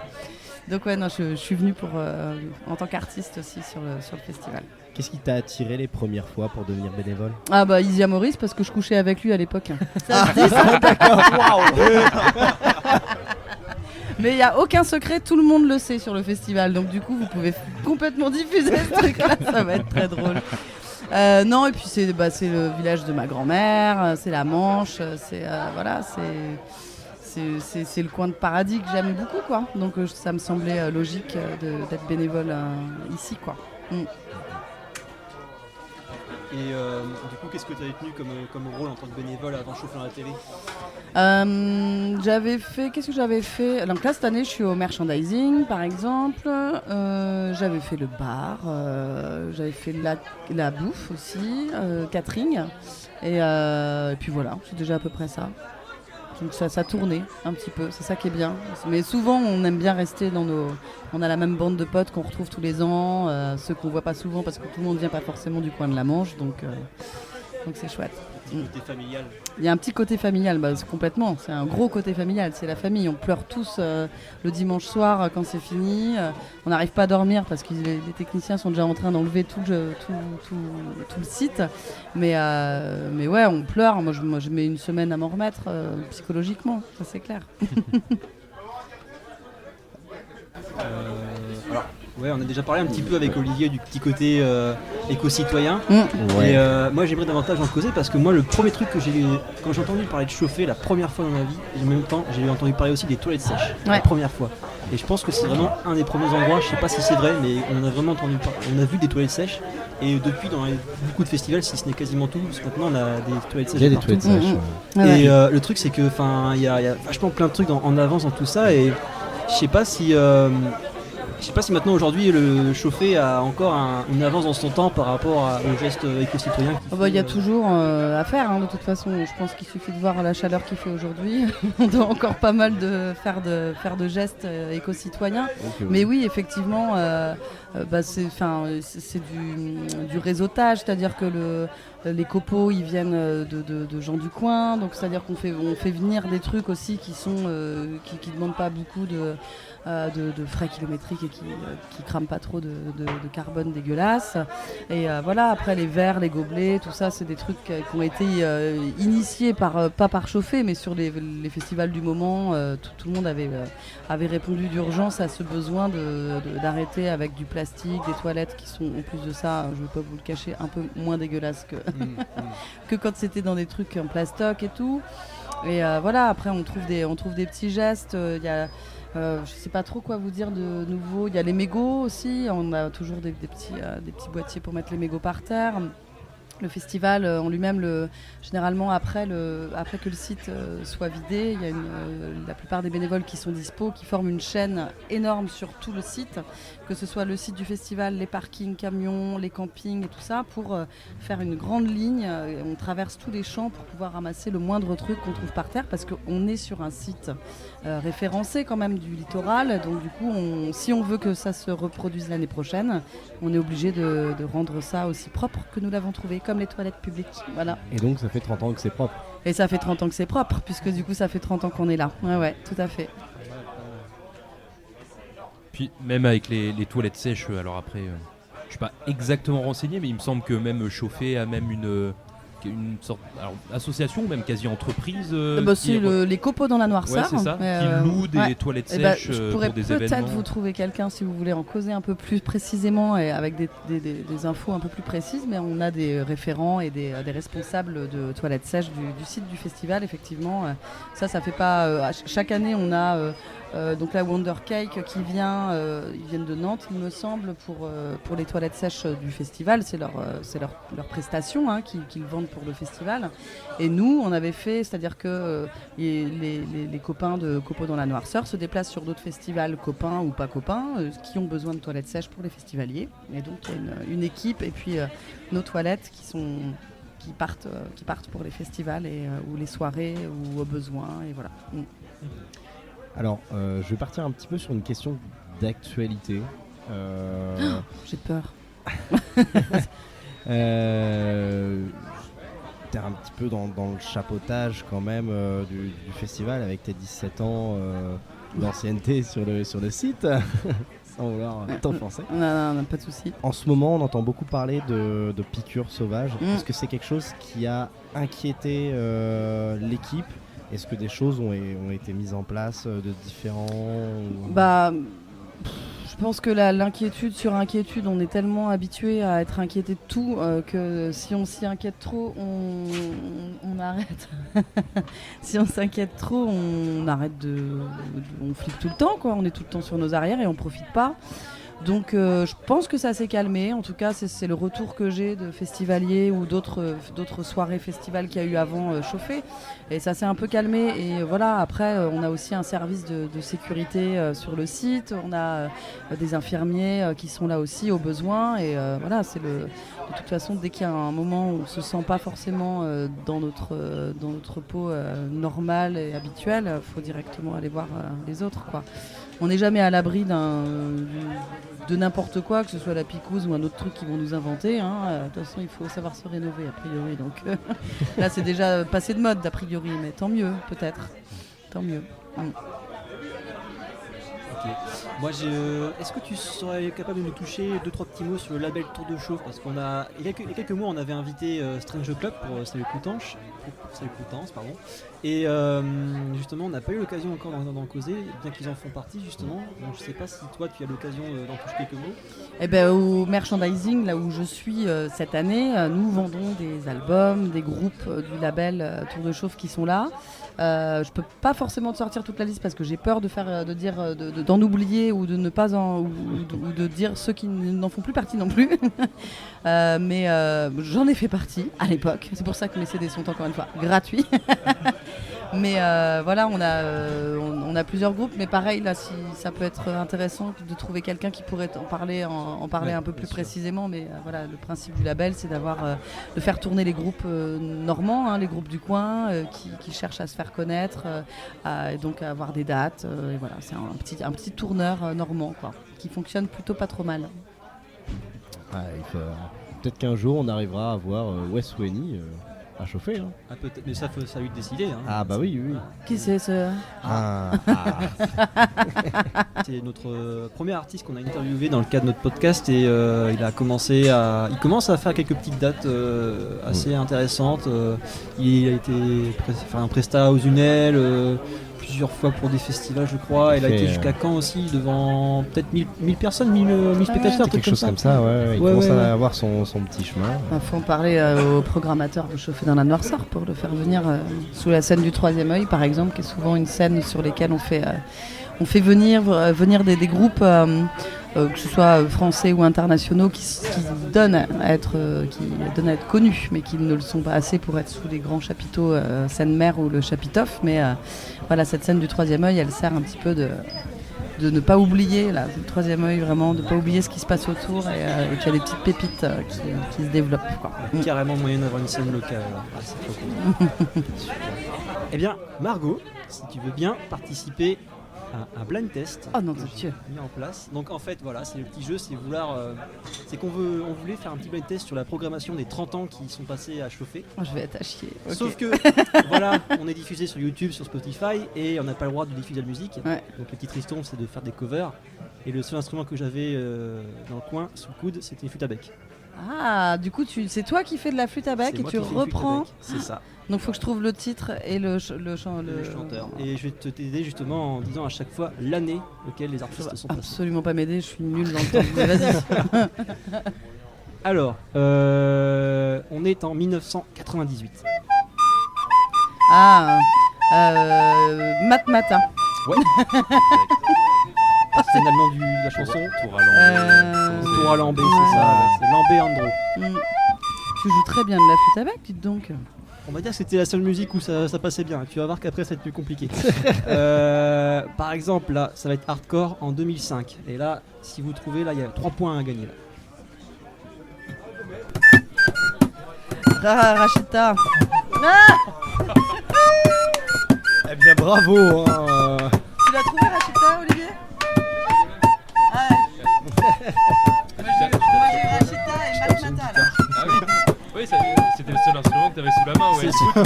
Voilà. Et tu tapes sur ta table en même temps? Oui, c'est ça. C'est catastrophique, tu sais que c'est horrible. Oui, je te remercie. Ça me plaît beaucoup, ça me touche. C'est un peu le cachet de la radio.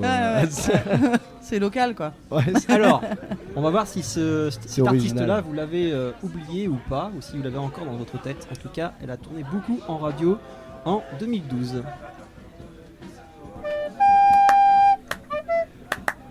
Anaïs. Oui. Et c'est pas si horrible que ça si t'arrives à deviner. Ah ouais, non, c'est pas mal. C'est pas mal.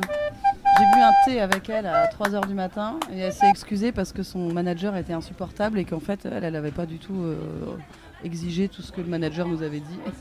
Et en fait elle est très, très sympa. Du coup j'avais des a priori horribles sur cette dame. Et en fait on a bu un thé à 3h du matin et elle était très sympa. Donc c'était Mon cœur, mon amour. Exactement. C'est ça. Voilà.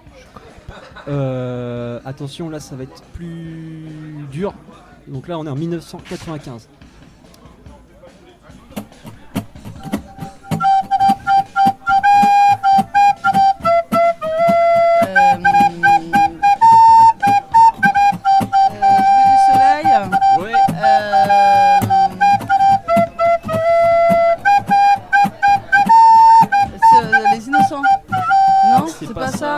Ça s'appelle s'appelait Au Petit Bonheur. Au Petit Bonheur. C'est ça. Voilà, ça fait partie de. Mais j'avais le titre. Mais t'as le titre, tu comptes, puis voilà. Allez, un petit dernier. Ouais, vas-y. Attention, c'est parti, on va voir si tu en as parlé.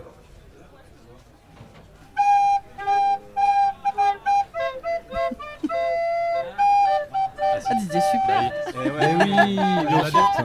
Il y en a des biens. C'est ça. Ouais.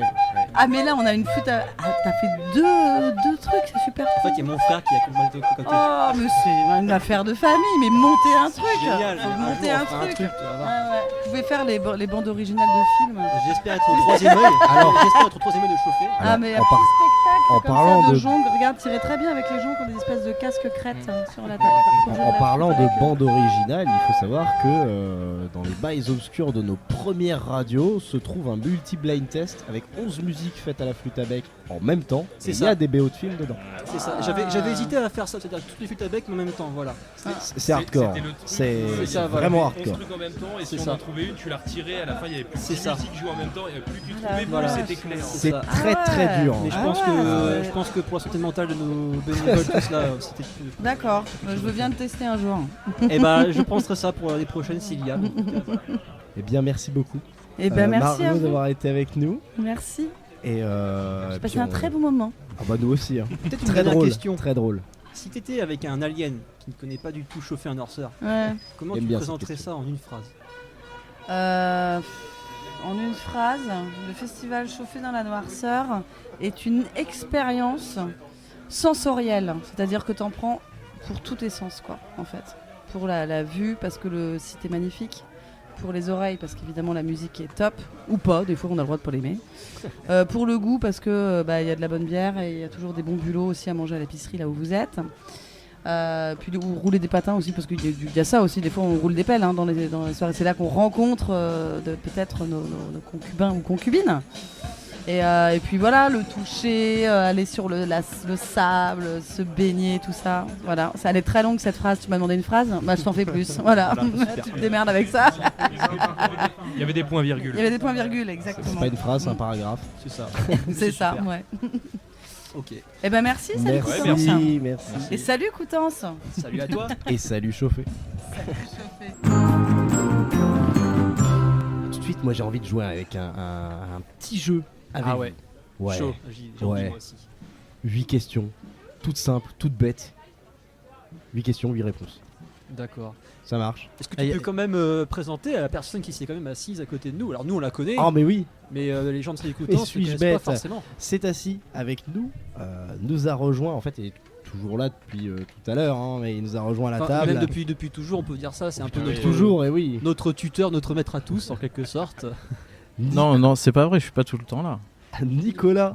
Bon, Tu es salut, toujours là dans nos Nicolas. cas. Bonjour. Tout le temps là, au cas salut, où. Nicolas. Et ce qu'il faut dire quand même, c'est que Salut Coutances n'aurait pas pu se faire sans lui. Et oui. Sans les Unelles, hein, moi je suis qu'un maillon des Unelles. Hein. Ah, tu es un maillon, voilà. Même mine de rien. Un maillon important. Hein. Merci. Donc Nicolas, tu es avec nous cette journée d'enregistrement pour les podcasts à chauffer. C'est ça, Et c'est un donc, grand plaisir d'ailleurs, merci. Merci à vous. C'est pour ça Et- que tu vas aussi participer du coup au petit jeu que Mathis nous propose spontanément. Oh, c'est juste 8 petites questions, 8 petites réponses. Vous allez voir, il n'y a rien de bien compliqué. On va entamer tout de suite avec la première question. Toute simple. D'après vous, quels sont les vrais noms et prénoms de Big Flo et Oli qui étaient là hier soir en concert? Olivier et Florent, Florentin, Florian, Oui, ce serait bien des jeux Ah bah en oui, rapport oui. avec leur prénom. Ah, tu as dit Florian Florent, Florian, Florian ouais. Alors il y a Florian, par contre c'est pas Olivier. C'est Patrick. On n'est pas loin avec Olivier, mais c'est pas Olivier. Olive. Non plus. Oliver. Jean-Claude. Il faut penser un petit peu à Papy Castel. Un petit peu Olga, consonance un peu latine. Ah effectivement, oui c'est vrai qu'ils sont d'origine argentine, je crois, d'Argentine. Olivero. Ah, t'as des lettres en trop là. Olivio. Olivio. Olivio, ah oui. C'était Florian et Olivio. Et quelqu'un a leur nom de famille? Oh là. Un peu Alors, ils compliqué, sont hein. frères, ça c'est sûr. Donc c'est Oui. même nom de famille. Oui, oui, oui. Là, je ne saurais pas. Personne? Ordonnaise. Avec 2 N. Ordonez. C'est Les origines Florian et d'Amérique Olivio Ordonez. Voilà, donc c'est ce type de questions un peu simple, un peu. On va passer à la deuxième. D'après vous et d'après YouTube, citez la date exacte de sortie de la musique Pantera de Roland Cristal, artiste présent sur Chauffé dans la noirceur. Oh, je dirais au moins ça. 23 avril, Alors attends, Pantera, c'est 23 vraiment- avril 2019. Alors on a l'année, mais c'est pas la bonne date. Oui. Ah évidemment. C'est pas le bon mois non plus. Qu'est-ce qui pourrait nous éclairer? C'est la bonne année. Est-ce qu'il y a une À vous de coïncidence voir. Est-ce qu'il y a une coïncidence par rapport à 1er une date, un avril truc comme ça 2019. Ah, il y a une certaine, on va dire, un certain lien avec Chauffé, autre que le fait qu'il soit à l'affiche. Ah bah le 14 juillet 2019. le non, 15 mais on juillet. se rapproche. Le Non 15 plus. juillet. Non Ah plus. non, mince. Ça aurait été aujourd'hui. On n'est pas sur les dates du festival, mais on n'est pas loin. Ah alors juste un peu avant, genre une semaine avant, ouais. 3 juillet 2019. Non. Alors 20 juillet, juste après. Eh ben non, c'est juste avant. C'est juste avant. Le 19. Non plus. C'est juste Le- avant le festival, ouais. c'est pas juste après. Donc du Le coup, 10. ouais. On se rapproche de plus en plus. Le 11. Le 11 juillet 2019 sortait Pantera de Roland Cristal sur YouTube. Voilà. Yes. Tout simplement. Ok. Et On alors, peut le retrouver. et, ici. excusez-moi de ma question un peu bête, mais ils jouent là cette année Oui, ou il ils est ont au joué programme. Non, ils il sont est au au programme. programme cette année. D'accord. Il est le Demain. samedi, oui. Demain. C'est ça, voilà. Demain. D'accord, ok. Un Il artiste, est À la qui- date où on tout seul. enregistre. un artiste qui apparemment pour la programmation est plutôt en bas d'après ce que j'ai compris, mais Ouais. il est quand même un petit peu connu mine de rien. Nous on l'écoute assez régulièrement. Ouais, voilà. Mais j'en connais beaucoup de personnes qui en écoutent aussi de différents horizons, et donc il commence à avoir son petit succès, et je pense que ça peut encore grandir. On entendra sûrement parler de lui dans les années à venir, peut-être. Troisième question un petit peu particulière, toujours sur la programmation de Chauffé 2022. Donnez le nom de ce groupe qui passe au festival à l'aide de ces deux mots, comprimé, garçon. Alors. Viagra Boy, c'était non Exactement, Ah, ceux c'est qui a été Viagra remplacé, Boys, qui sont est pas un venus, groupe, Ils ne viennent pas du coup. Ils ne viennent plus. Qui sont pas Ah venus. mince, je me suis mal informé. Ils ont annulé. Non, alors. bah Il y a oui, une ils semaine ont annulé. à ouais. peu près. Une semaine, je Il y a une crois. semaine, ouais, c'est ça. Ah bah c'est ceux qui étaient en tête. Bah oui. Oui, c'était une des têtes d'affiche. Ouais, Qui a été Ils sont, remplacé ils sont par les deux. Tetraèdes, c'est ça Non, Tetraèdes, ça remplace un autre truc. Ah, ok. J'ai oublié le nom. Mais Bah ils sont deux plutôt gros artistes. c'était l'une des têtes d'affiche. Je savais pas Ça. qu'ils avaient annulé. Je me suis mal renseigné. Voilà. J'ai mal fait mon travail. Mais c'était Viagra Boy effectivement. Non, mais c'est le chose, hein, ça fait partie du truc, et donc voilà, faut en parler quand des choses se passent mal aussi dans un. Voilà, ça va de soi. Attention, question assez compliquée. Si on ne suit pas Chauffé dans la noirceur, quel élément de l'affiche de Chauffé dans la noirceur 2019 était tout petit, rouge et blanc? Le chapiteau. Oui, Ouais. c'était un tout petit chapiteau qu'on voit un petit peu au loin, mais qui est quand même assez visible parce que c'est plus ou moins le seul élément, je dirais, qui est en cartoon sur l'image. On a une C'est image ça. qui est assez sobre et qui s'ouvre voilà sur un petite colline en cartoon avec le petit chapiteau. Et c'est ce qui fait le relais sur l'affiche de cette année, sur la tortue justement. Voilà. Ouais. Mais en fait, je crois qu'il est toujours le chapiteau, non Ou il y a que cette année j'ai pas- 2019 non, parce que sur les autres, j'ai pas fait attention, j'ai pas vu de chapiteau sur les autres parce que j'ai épluché pas mal d'affiches pour faire les Ouais, questions. ouais. J'ai pas vu. Oui, non, mais oui, Chapiteau. exact. Le Parce que je chapiteau- repense à d'autres affiches. Le chapiteau qui d'ailleurs en fait s'appelle le chapitoff. Oui. Parce qu'on a en face de nous, c'est la scène du chapiteau. Ah d'ailleurs, il s'appelle comme ça, pourquoi Oui, Il y a un sens. Ah, Très c'est bonne sûr que question. ça doit Parce avoir un lien que- avec Christophe, c'est sûr. Parce que c'est la toffe. Tant Christophe, Ah ouais. c'est parce que c'est Ok. qui la s'appelle toffe. Christophe. Oui, mais qui Bah, s'appelle le- Christophe dans le... Il faudra demander. Aucune. Aucune. D'accord. Mais c'était peut-être en ton honneur. Voilà. Ah, bah, Ah, Ça, bah ça, oui, voilà. oui. Ça me- T'as plus qu'à monter sur scène Voilà. et puis. Ouais. Ou à monter Petit sur Papy chapiteau, Castel encore sur mieux. scène. Monter sur chapiteau. Et tu dis, c'est le mien Sortez de là Question beaucoup plus simple, quoique celle-là, Florentin a répondu très très C'est parce rapidement. que je savais. Du coup, encore sur les affiches, quel sport pratique la tortue de l'affiche de Chauffer dans la Noirceur ski, du roller, 2023? du roller. Des roulettes. Ah oui. Du roller. Et oui, Patin à le roulettes. piège, c'est que c'est pas du roller.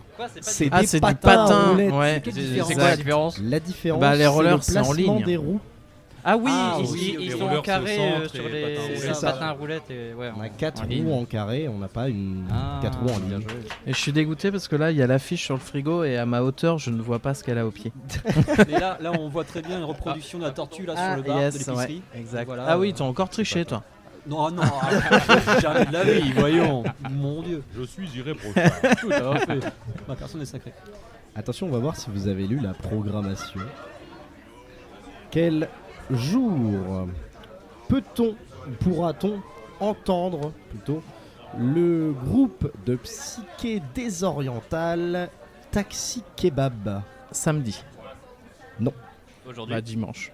Bah non, c'était aujourd'hui. Merde, Christophe a raison, c'était aujourd'hui. Nicolas a fait tous les jours sauf le bon. De toute façon, il y avait qu'à citer les 4 et puis après on aurait eu Oui, bon. forcément.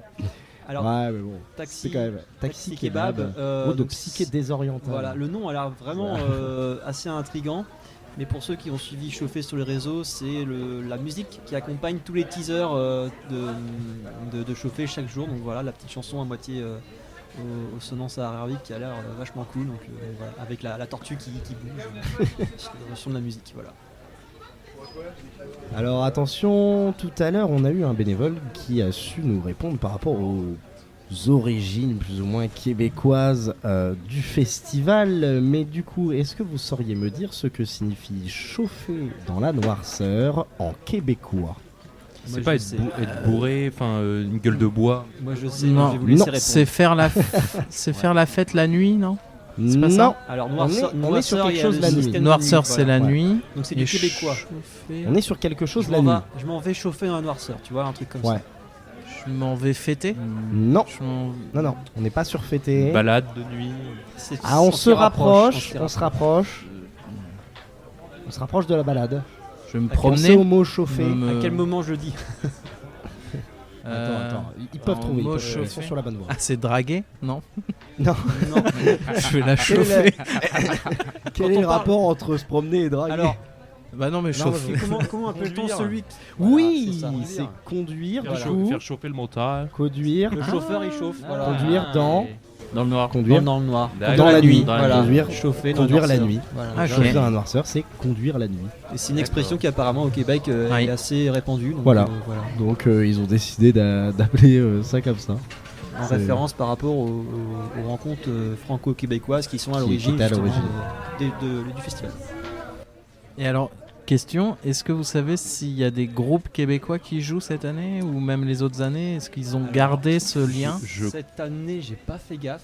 Par contre, les années précédentes, il y avait encore, pas plus tard qu'il y a 10 ans, on a pu découvrir Cœur de Pirate il y a Ouais. quelques années. Ah, ok. Et elle est passée sur une selle à une époque où elle n'était pas du tout connue en France.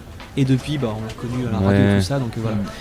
T'as eu beaucoup de trucs comme ça, genre Christine and the Queens qui est passé super Ouais. tôt Voilà, à choper. voilà. Et je dirais aussi que, comme il l'a dit tout à l'heure, si j'ai bien compris, il y a peut-être plus un lien super fort avec le Québec, mais il y a un lien international. Ils essaient Ouais. d'avoir Ouais. des artistes un peu partout. Ouais, là pour le coup, oui, ça c'est clair. Donc, à voir, faut À lire les vérifier. programmations, Ouais. faut vérifier les groupes. Je suis pas informé là-dessus.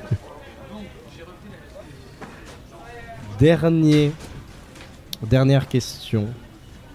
Quel groupe porte le nom d'un jeu télé de France 2 et fut présent lors de la première édition de Chauffer dans la noirceur? Alors, attends, tu peux répéter le début? Quel groupe qui porte le même nom? Motus. Ah ouais. Oui. C'est le seul jeu de France 2 que je connais. Ils en diffusent d'autres. À part Motus, ils en diffusent pas beaucoup d'autres. Bah, T'avais les amours, mais je suis pas sûr que c'est trop classe comme nom de groupe. Ah oui. Et oui, il y a Et un groupe. Interville. c'est Lors pas de top la non première édition, c'est un groupe de rock, si je me souviens bien de ce que j'ai vu, qui s'appelait Motus. Et qui est passé lors de la première édition de Chauffer dans le Noirceur. D'accord. Qui était à la programmation. Avec de la Thierry première Beccaro. édition. C'est ça, voilà. J'imagine trop bien Terry Beccaro voilà, En train de chanter du En Troisième rocker. œil. En rocker. En rocker, ouais. Mais c'est marrant, en parlant de ça, ça me fait penser aux petites BD qui sont passées sur les réseaux. C'est ce qu'on peut voir derrière aussi au niveau du bar de l'épicerie.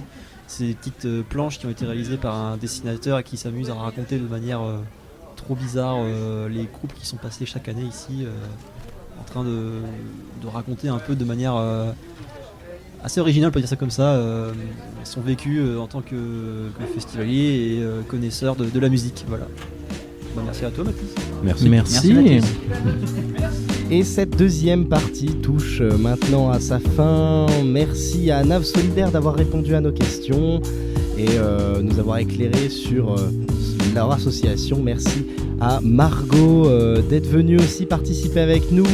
Merci à toi, Germain. Merci, c'était cool. J'espère que ça a plu, que c'était plus léger que la dernière fois. C'était super. Et voilà. Un Espérons grand que ça vous a merci plu. à Olivier qui nous a éclairé sur les débuts et le fonctionnement de ce festival. Oui, et on va être honnête aussi, un grand merci pour son participation spontanée justement à la radio. Et oui, parce que c'était complètement spontané. complètement effectivement. improvisé, donc c'était super cool. Merci à toi, Nicolas. Encore une fois, gros big up à Nicolas. Merci à vous. Merci à toi, Christophe, d'être toujours parmi nous et d'avoir participé. Ça fait toujours plaisir. Merci à toi, Florentin, pour toute cette technicité. Bah oui, et merci à toi aussi pour ton professionnalisme, Mathis. Pour professionnalisme, bien sûr. C'est ça, c'est ça. Merci beaucoup. Vous pouvez nous retrouver sur les réseaux, sur YouTube à Salut Coutances avec un point d'exclamation. Oui, c'est important. Sur Facebook et Instagram, vous pouvez nous écouter aussi sur Spotify, sur Mixcloud, nous contacter via tous les réseaux et via notre adresse mail salutcoutances@gmail.com. Merci beaucoup au festival Chauffé dans la Un Noirceur. grand merci de nous avoir invités, de nous avoir accepté de venir ici à l'épicerie. Donc c'était super cool et on espérera avoir une expérience comme celle-ci. Similaire l'année prochaine, dans le Et futur. hein, J'en ouais. profite pour pouvoir remercier toutes les personnes qui nous ont donné des retours par rapport au podcast depuis novembre. Ça fait extrêmement plaisir. Donc voilà, on espère vouloir continuer tant qu'on le peut. Et puis voilà. Et oui, et merci. Et salut, Chauffé dans la Noirceur. Et bien évidemment, salut Coutances!